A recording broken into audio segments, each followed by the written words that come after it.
I am 16 years old and I am a caretaker, but not in the way you might think. I don't live with a person and I'm not related to them. We're just friends. My friend cuts. She does it because she feels like she needs some control over her life and she likes the pain.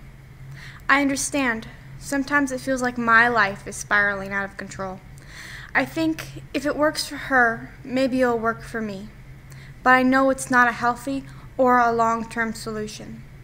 For a long time, I thought it was my fault, that I wasn't doing enough, wasn't around enough to help her.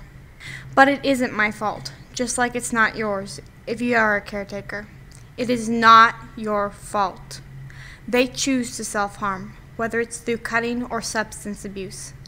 Sometimes I don't feel strong enough, like I can't support my weight in hers. But I don't have to. There are things I can do to help, but I can't be there 24/7. I can come over and try and cheer her up, help her clean, and try and lift her mood, but I can't do it for her.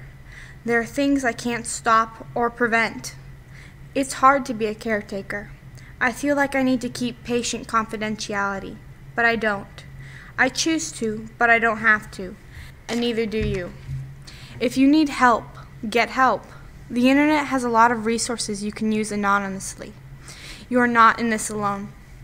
It is hard being a caretaker, being there on the bad days when they don't want you there and push you away. You may be saving their life just by being around. Let them know that you're only a phone call or text away. It is hard, but you can do it. You are strong, you are brave, you are a caretaker.